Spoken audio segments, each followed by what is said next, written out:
तो चलिए बढ़ते हैं आज की कहानी की ओर।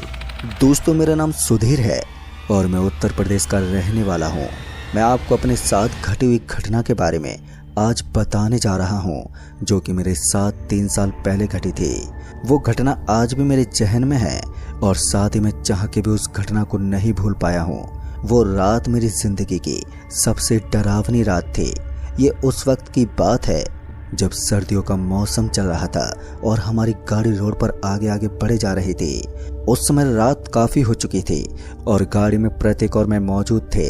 गाड़ी को मैं ड्राइव करे जा रहा था। दरअसल हम दोनों उस रात अपने बिजनेस के सिलसिले से रोरा जा रहे थे। उस समय ठंड बहुत ही कड़ाके की थी, जिस वजह से हम दोनों ने गाड़ी की सारी खिड़कियों को बंद करके रखा था, पर फिर भी हम दोनों को काफ़ी ठंड लग रही थी और साथ ही मुझे गाड़ी चलाने में भी थोड़ी दिक्कत पेश आ रही थी। मगर इसके बावजूद भी मैं गाड़ी को ड्राइव किए जा रहा था। लेकिन जब हमारी गाड़ी उस रास्ते पर चल रही थी तो हमें उस रास्ते पर एक ट्रक ही जाता हुआ दिखा और फिर उसके बाद हमें कोई भी गाड़ी उस रास्ते पर नजर ही नहीं आ रही थी। मैं अभी गाड़ी को ड्राइव ही कर रहा था कि तभी प्रतीक हमारे बिजनेस की बात करने लगा और हम दोनों अभी बातें कर ही रहे थे कि हमारी गाड़ी एक झटके के साथ बंद हो गई। और अचानक ही गाड़ी को बंद होता देख मेरी तो कुछ भी समझ में नहीं आया कि गाड़ी को अब क्या हो गया। और साथ ही प्रतीक ने भी मुझे कहा कि भाई क्या हो गया गाड़ी में, जिस पर मैंने कहा पता नहीं यार, एकदम से गाड़ी कैसे बंद पड़ गई। फिर जब इसके बाद मैंने गाड़ी से उतरकर गाड़ी को चेक किया तो मैंने पाया कि गाड़ी में खराबी आ गई है। गाड़ी में खराबी आ जाने के कारण प्रतीक भी गाड़ी से बाहर आ गया। तो मैंने प्रतीक से कहा कि भाई अभी तो हमें यहाँ पर कोई मैकेनिक भी नहीं मिलेगा और साथ ही मेरे फ़ोन में नेटवर्क भी नहीं है जिससे मैं किसी को मदद के लिए यहाँ पर बुला लूँ। और उस वक्त प्रतीक के फ़ोन में भी नेटवर्क नहीं आ रहे थे। फिर इसके बाद जब हमने अपने चारों तरफ देखा तो हमें थोड़ी ही दूरी पर एक छोटा सा स्टेशन दिखा। उस स्टेशन पर आग जल रही थी।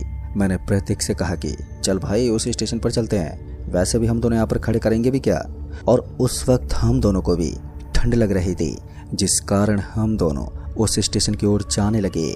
फिर जब हम दोनों उस स्टेशन के पास पहुंचे तो हमने देखा कि उस स्टेशन पर आग तो जल रही थी, मगर वहां पर हमें कोई नजर नहीं आ रहा था। बस उस स्टेशन पर पसरी हुई खामोशी हमें नजर आ रही थी। उस स्टेशन पर काफी अंधेरा भी था, बस उस आग की रोशनी ही उस स्टेशन पर थी। हम दोनों अभी उस आग के पास बैठे ही होंगे कि तभी हम दोनों को ट्रेन के हॉर्न सुनाई दी। और ट्रेन का हॉर्न सुनते ही जब हम दोनों ने ट्रैक पर देखा तो हमने पाया कि सामने से एक ट्रेन आ रही है। फिर जब वो ट्रेन स्टेशन पर आकर रुकी तो हमने देखा कि वो एक मालगाड़ी है। और उस मालगाड़ी के रुकते ही जब हमने उस मालगाड़ी को देखा तो हमें वो मालगाड़ी पूरी की पूरी खाली नजर आ रही थी। मालगाड़ी को खाली देखकर हम दोनों वापस से आग तापने लगे थे और आग तापते हुए हम ये सोचने लगे कि ये मालगाड़ी यहाँ पर क्यों रुकी है। अभी हम दोनों यही सब बातें ही कर रहे थे कि तभी हमें अचानक से किसी के रोने की, चीखने की आवाज़ें सुनाई दी। और उस आवाज़ को सुनते ही हम दोनों एक पल के लिए चौंक गए कि आखिर ये किसकी आवाज़ थी। फिर इसके बाद उस आवाज़ को सुनते ही हम दोनों ने खड़े होकर अपनी निगाहें चारों तरफ घुमाई कि आखिर वो आवाज़ आई तो आई कहाँ से। अपनी निगाह चारों तरफ घुमाने के बाद हमें उस स्टेशन पर कोई भी नजर ही नहीं आया। हमें उस वक्त कुछ भी समझ में नहीं आया कि वो आवाज़ थी किसकी और फिर अचानक से वो आवाज़ आनी बंद क्यों हो गई। हम दोनों अभी भी इधर उधर देख ही रहे थे कि तभी हमें वो आवाज़ फिर से सुनाई दी। जैसे इस बार हमें वो आवाज़ सुनाई दी कि उसी वक्त हम दोनों ने उस आवाज़ को ध्यान से सुना कि आखिर अब ये आवाज़ आ कहाँ से रही है। उस आवाज़ को ध्यान से सुनने के बाद हमें पता चला कि वो आवाज़ उस मालगाड़ी के एक डिब्बे से आ रही है। जैसे हमें ये पता चला कि वो आवाज़ उस मालगाड़ी के डिब्बे से आ रही है कि तभी प्रतीक ने मुझसे कहा कि चल यार देखते हैं डिब्बे में कौन है। उस मालगाड़ी के डिब्बे का दरवाज़ा खुला हुआ था और साथ ही उस डिब्बे के अंदर से एक चमकती हुई रोशनी नज़र आ रही थी। उस चमकती हुई रोशनी को देखकर हम दोनों ये सोचने लगे कि आखिर ऐसा क्या है इस डिब्बे के अंदर जो इतनी तेज चमक रहा है। हम दोनों यही सब सोचते सोचते उस मालगाड़ी के डिब्बे की ओर बढ़ रहे थे कि तभी हमें वहां किसी के आने की आहट सुनाई दी। और फिर जब हमने अपने सामने की ओर देखा तो हमने पाया कि हमें सामने की ओर से कुछ लोग अपने कंधे पर सफेद बोरी रखे हुए दिखाई दे रहे थे। उन लोगों को देखकर ऐसा लग रहा था जैसे कि वो मजदूर हों। खैर इसके बाद वो लोग जब उस मालगाड़ी के डिब्बे के पास रुके तो उन लोगों को उस डिब्बे के पास रुकते देख हमारे कुछ भी समझ में नहीं आया कि वो लोग उस डिब्बे के पास क्यों खड़े हैं, जिस डिब्बे से हमें एक रोशनी आती हुई दिखाई दे रही थी। अभी हम दोनों उन लोगों को ही देख रहे थे कि तभी वो लोग एक एक करके उस डिब्बे के अंदर जाने लगे और उनके कंधे पर जो बोरी रखी हुई थी उन बोरियों को देखकर ऐसा लग रहा था जैसे कि उनमें कोई भारी सामान हो। फिर वो लोग जब उस बोगी के अंदर घुस गए तो हम दोनों ने ये सोचा कि क्यों ना जाकर देखा जाए कि ये लोग हैं कौन और उस डिब्बे से ये रोशनी किस चीज़ की आ रही है। और यही सोचकर हम दोनों ने अपने पैर आगे बढ़ाने शुरू कर दिए। अभी हम आगे की तरफ बढ़ ही रहे थे कि तभी वो लोग उस डिब्बे से बाहर निकलने लगे। उन लोगों को अचानक से यूँ बाहर निकलता देख हम दोनों ने अपने बढ़ते हुए कदम एकदम से रोक लिए और उन लोगों को देखने लगे कि ये लोग अब बाहर क्यों आ रहे हैं। हमारे दिमाग में अभी भी यही सब सवाल चल रहे थे, लेकिन फिर जब हम दोनों ने उन लोगों का चेहरा देखा तो इस बार उन लोगों का चेहरा काफ़ी बदला हुआ था। जब ये लोग इस डिब्बे के अंदर गए थे तो इन लोगों का चेहरा नॉर्मल था और अब इन लोगों का चेहरा एकदम बदल कैसे गया। उन लोगों का चेहरा पूरा लाल हो चुका था और वो लोग वहाँ से जाने लगे थे। उन लोगों का लाल चेहरा देखकर हम दोनों को थोड़ा अजीब लगा। फिर वो लोग वहाँ से अचानक ही हमारी आंखों से कब ओझल हो गए ये हमें पता ही नहीं चला। उन लोगों को अचानक से गायब होता हुआ देखकर हमें बेचैनी होने लगी थी, लेकिन उसके बाद फिर हमने ये सोचा कि ये लोग अपना सामान छोड़कर कहाँ चले गए। और उस समय हम दोनों के जहन में काफ़ी सवाल चल रहे थे कि आखिर यहाँ हो क्या रहा है। लेकिन फिर इसके बाद हम दोनों ने अब ये सोचा कि उस डिब्बे में जाकर देखते हैं कि वो आवाज़ क्यों आ रही थी और उन लोगों ने उन बोरियों को उस डिब्बे के अंदर आखिरकार रखा क्यों है और साथ ही वो लोग उन बोरियों को रख के कहाँ गायब हो गए। इन्हीं सब बातों को लेकर हम दोनों उस मालगाड़ी के डिब्बे के पास पहुँचे और फिर जब हमने उस डिब्बे के अंदर देखा तो हमें उस डिब्बे के अंदर एक संदूक दिखा जिससे कि वो रोशनी बाहर आ रही थी। फिर उसके बाद हम दोनों उस डिब्बे के अंदर गए तो हमें रोने चीखने की आवाज़ें उस संदूक से दोबारा सुनाई देने लगी। हम लोग उस समय काफ़ी हैरान हो चुके थे कि आखिर इस छोटे से संदूक से ये रोने की आवाज़ें भला कैसी आ रही हैं। और साथ ही जो वो लोग यहाँ बोरियां रख कर गए थे वो बोरियां खुली पड़ी थी, मगर हम उन बोरियों के अंदर ठीक से देख नहीं पा रहे थे। फिर इसके बाद जब हमने सोचा कि इस संदूक को एक बार खोल कर देखते हैं कि आखिर इसके अंदर है क्या जो इसके अंदर से रोने की आवाज़ आ रही है, तो हमने उस संदूक को खोलने की सोची कि तभी हमें ट्रेन का हॉर्न सुनाई दिया। और ट्रेन का हॉर्न सुनते ही हमें पता चल गया कि अब ट्रेन जाने वाली है। तभी हम जल्दी से उस डिब्बे से बाहर निकलने लगे, लेकिन जैसे हम दोनों उस डिब्बे के दरवाजे के पास पहुंचे कि तभी उस डिब्बे का दरवाज़ा एक तेज आवाज़ के साथ बंद पड़ गया। जैसे दरवाज़ा बंद हुआ कि उसके साथ ही हम दोनों घबरा गए और दरवाजे को खोलने की कोशिश करने लगे कि दरवाज़ा खुल जाए, मगर हमारी लाख कोशिशों के बाद भी वो दरवाज़ा नहीं खुला। और फिर इसके बाद हम दोनों हिम्मत करके उसी डिब्बे के अंदर बैठ गए। अभी हम दोनों अंदर बैठे ही होंगे कि तभी हम दोनों को संदूक से हलचल होते नजर आई और अभी हम दोनों का पूरा ध्यान इस डिब्बे से निकलने का था कि हम कैसे भी करके यहाँ से निकल जाएं। मैंने प्रतीक से कहा ये मालगाड़ी किसी स्टेशन पर रुकेगी तो हम उसी स्टेशन पर उतर जाएंगे। वैसे भी अब हम दोनों कर भी क्या सकते हैं। लेकिन इन्हीं सब बातों के बीच संदूक के हिलने की हलचल हुई थी। फिर जब हमने उस संदूक की तरफ अपनी निगाहें बढ़ाई तो हमने देखा कि अब वो संदूक वहां से गायब हो चुका था।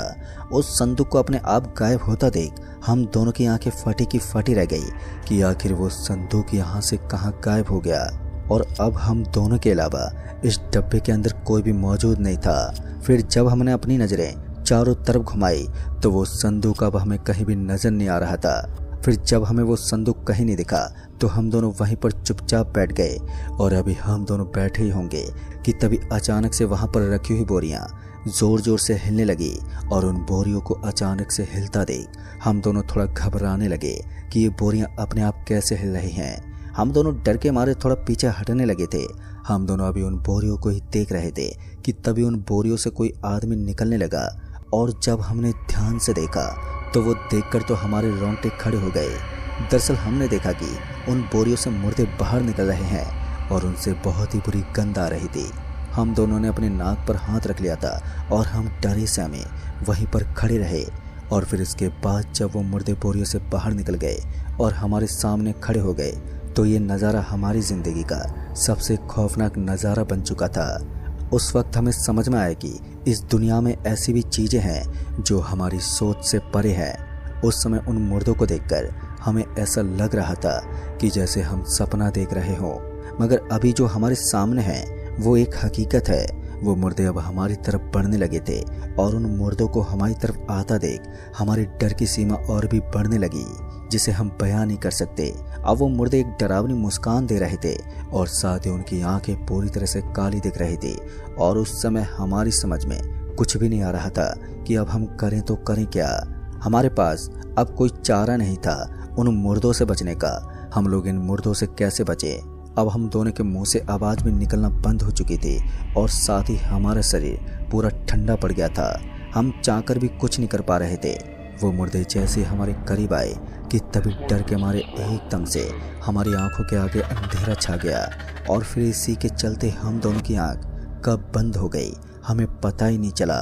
फिर जब हमारी आंख खुली तो हमने देखा कि हम दोनों उस डिब्बे के अंदर पड़े हुए हैं, पर अब उस डिब्बे के अंदर वो मुर्दे हमें कहीं भी दिखाई नहीं दे रहे थे और साथ ही डिब्बे का दरवाज़ा खुला हुआ था।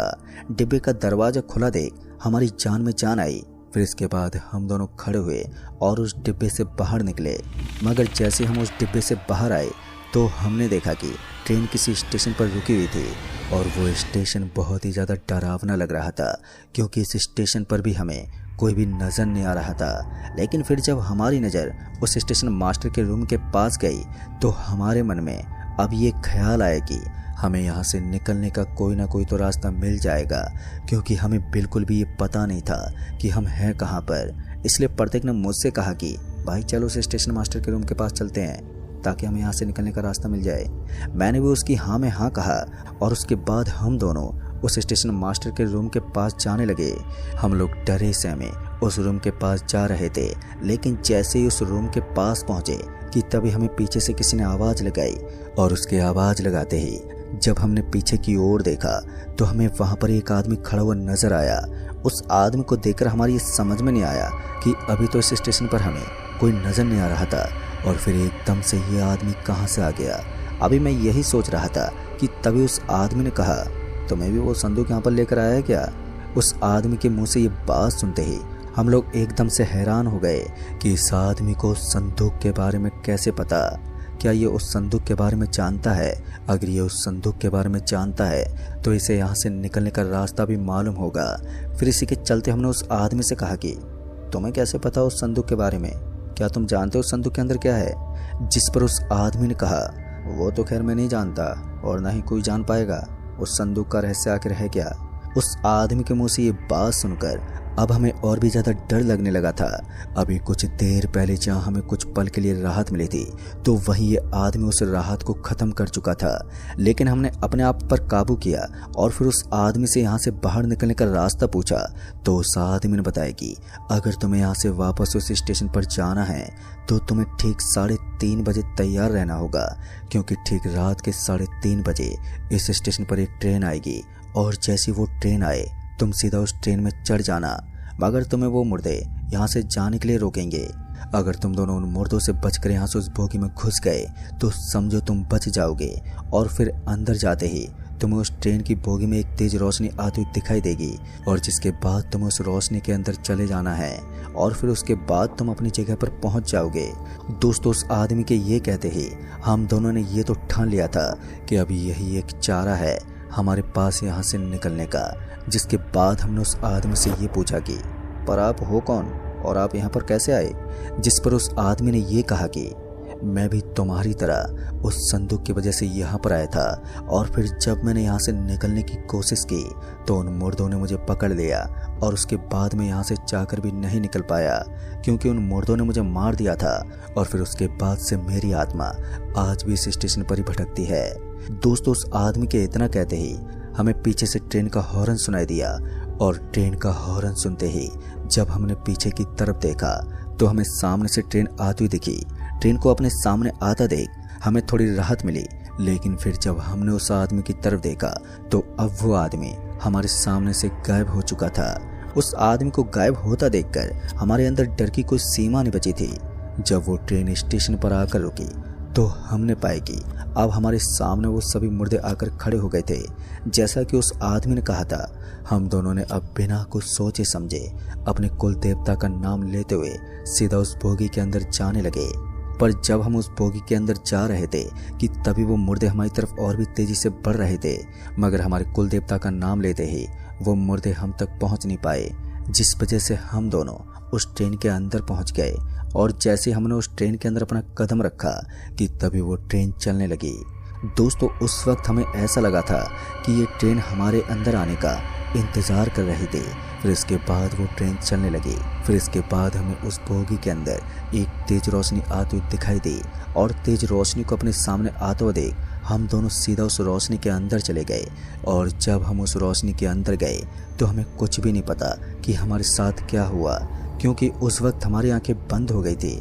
और फिर जब हमारी आंखें खुली तो हमने अपने आप को उस स्टेशन पर लेटा पाया जिस स्टेशन पर हम पहले थे। उस वक्त सुबह लगभग हो ही चुकी थी। जब हमने अपनी गाड़ी की तरफ देखा तो हमारी गाड़ी वहीं सामने रोड पर खड़ी थी। फिर हम दोनों जल्दी से उठे और सीधा अपने गाड़ी के पास पहुंचे। और फिर जब हमने अपना फ़ोन देखा तो अब हमारे फ़ोन के अंदर नेटवर्क भी आने लगे थे, जिसके चलते हमने फ़ोन मिलाया और दूसरी गाड़ी मंगवाई। और फिर उसके बाद हम लोग रूरा पहुंच गए। मगर दोस्तों, वो रात हमारी एक भयानक रात से कम नहीं थी। उस संदूक के बारे में तो हम ठीक से पता नहीं कर पाए और न ही उन मुर्दों के बारे में। तो दोस्तों, इस कहानी में बस इतना ही। कहानी आपको पसंद आई हो तो वीडियो को लाइक शेयर ज़रूर कर दें और साथ ही हमें नीचे कमेंट बॉक्स में ज़रूर बताएं। जल्द ही मिलूँगा ऐसी एक और नई कहानी के साथ। तब तक के लिए बाय एंड टेक केयर।